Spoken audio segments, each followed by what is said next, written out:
ভাই, আমরা ক্ষমতার জন্য আমরা জাতীয় সংসদে যাই নাই। এরকম ক্ষমতা তো আমাদের পূর্বপুরুষের ছিল। আমরা এরকম ক্ষমতার মসনদে বসার জন্য, আমরা এই দেশের মানুষের কণ্ঠ হয়ে কথা বলার জন্য জাতীয় সংসদে গিয়েছি। আমাদের কথাগুলো যতদিন রায় না হবে, আমাদের দাবিগুলো যতদিন পূরণ করা না হবে, আমাদের আন্দোলন চলতে থাকবে, চলতে থাকবে। আমরা জাতীয় সংসদে আমরা জনগণের কণ্ঠ হয়ে কথা বলবো। আর যখনই রাজপথে ডাক আসবে, আপনাদের রাজপথ থেকে কথা বলতে হবে।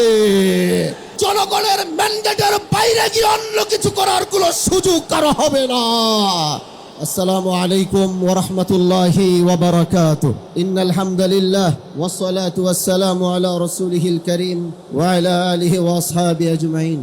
মুহতারাম হাজিরিন, আমরা একটু বসি, একটু শান্ত হই। মাঠের আশেপাশে অনেক মানুষ, হয়তো গরমে কষ্ট হচ্ছে। তাদেরকে অনুরোধ করব, আপনাদের কষ্ট তো সব সময় হয় না, মাঝে মাঝে একটু কষ্ট দেওয়া হয়। এজন্য আজ এই গরমে যদি একটু কষ্ট হয়, আপনারা আশেপাশ থেকে প্রচুর মানুষ আশেপাশে রয়েছেন, তারা অবশ্যই মাঠে উপস্থিত হবেন। লম্বা দীর্ঘ কথা বলার জন্য দাঁড়িয়েছে এক সত্য বলার জন্যে। যেই সত্য বলার জন্য এই দেশের মানুষ আমাদেরকে প্রতিনিধিত্ব করার জন্য জাতীয় সংসদে পাঠিয়েছে। আমরা বলেছিলাম আমরা ইনসাফ প্রতিষ্ঠা করব, আমরা বলেছিলাম আমরা ন্যায় প্রতিষ্ঠা করব। আর আমাদের এই আওয়াজগুলো, এই কথাগুলো এই দেশের মানুষ, আমার এলাকার মানুষ, তারা বিশ্বাস করেছিল এবং বিশ্বাস করে সেই শিবচরের মানুষ আমাকে ভোট দিয়ে আমাদেরকে জাতীয় সংসদে পাঠিয়েছে। মওলানা আল্লামা মামুনুল হক দামাত বারাকাতুহুম আমার উপর আস্থা রেখেছেন। আমার উপর আস্থা রেখে তিনি আমাকে এই দায়িত্ব পালন করার সুযোগ দিয়েছেন। ভাই, আমরা ক্ষমতার জন্য আমরা জাতীয় সংসদে যাই নাই। এরকম ক্ষমতা তো আমাদের পূর্বপুরুষের ছিল।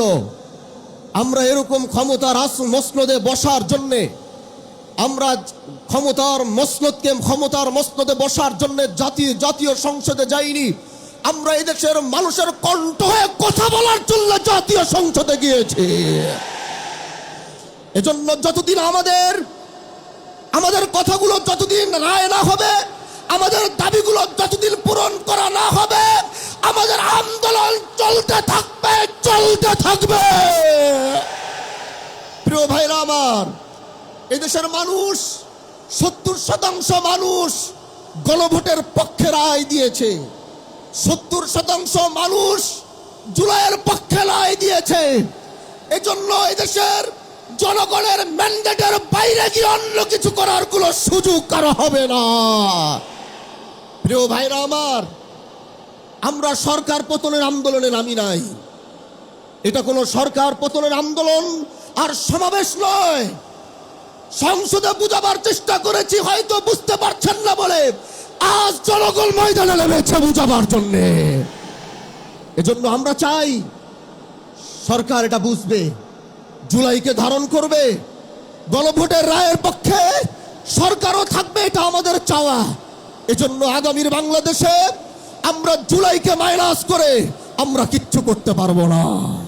প্রিয় ভাইরা আমার, এই ময়দান থেকে এটাই বলতে চাই, আমরা জাতীয় সংসদে আমরা জনগণের কণ্ঠ হয়ে কথা বলবো।